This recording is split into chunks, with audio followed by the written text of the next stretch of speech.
মামলার ভয় দেখিয়ে মাছ ধরার ট্রলার ও ছোট জাহাজ থেকে চাঁদাবাজির গুরুতর অভিযোগ উঠেছে বরগুনার পাথরঘাটার চরদুয়ানি নৌ পুলিশ ফাঁড়ির সদস্যদের বিরুদ্ধে। জেলে ছদ্মবেশে আরটিভির পাথরঘাটা প্রতিনিধি নৌ পুলিশকে চাঁদা দিতে গেলে সেই দৃশ্য উঠে আসে গোপন ক্যামেরায়। ফাঁড়ির ইনচার্জ অভিযোগ অস্বীকার করলেও অভিযুক্ত এএসআই এর দাবি সবাইকেই দিতে হয় চাঁদার ভাগ।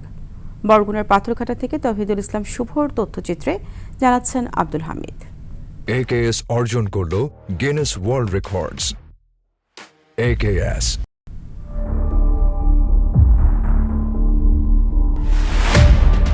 নৌপুলিশকে চাঁদা দেওয়ার এমন খুল্লা দৃশ্য বরগুনার পাথরঘাটা উপজেলার চরদুয়ানি নৌপুলিশ ফাঁড়ির ভেতরের। পুলিশকে চাঁদা দেওয়া ব্যক্তি আর কেউ নন, ছদ্মবেশে চাঁদাবাজির প্রমাণ জোগাড় করতে যাওয়া আরটিভির পাথরঘাটা প্রতিনিধি। কয় টাকা দিছো? 300 টাকা দিছি স্যার। 300 টাকা দেয় 1000, তুমি দাও 300, আমি এই লিবারের হয়রানি করি। ইনসার্স আমি হে বলে টাকা খায় না, সবাই কয় খানা না খায়, তুমি জানি দেখো, তুমি যদি দেওয়া তা 1 টাকাতে বা প্রত্যেক বোর্ড করতে না দেওয়ার দরকার নেই।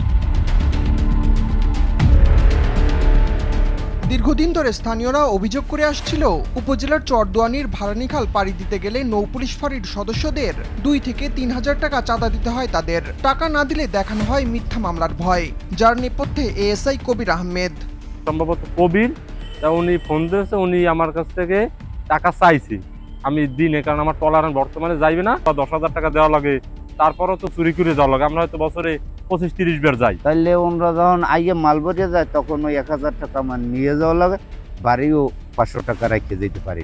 নৌ পুলিশ চরদুয়ানি যে ফাঁড়ি আছে, এখান থেকে আমরা যে টলার বোঝাই দিয়া পাঠাই খুলনায়, প্রত্যেক বোট কিস্তি তাদেরকে 1,000 টাকা করে দিতে হয়। চাঁদাবাজির এমন মহোৎসব চললেও এ নিয়ে কিছুই জানেন না বলে দাবি করেন ফাঁড়ির ইনচার্জ। না, এটা আমি তো জানি না, আমার জানা নাই। এই সংক্রান্তে আমি আপনাদের কাছেই শুনলাম, আমার কোনো স্টাফও জানে না। অসাধু এসব কর্মকর্তাদের বিরুদ্ধে আইনানুগ ব্যবস্থা গ্রহণের দাবি জানিয়েছে ট্রলার মালিক সমিতি।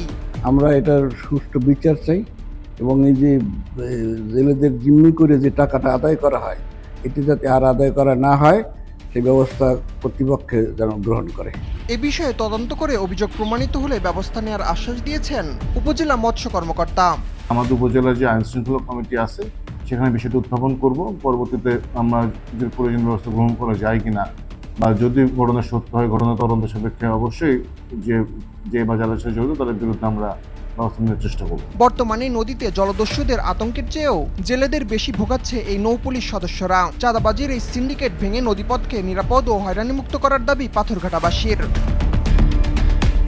আব্দুল হামিদ, RTV।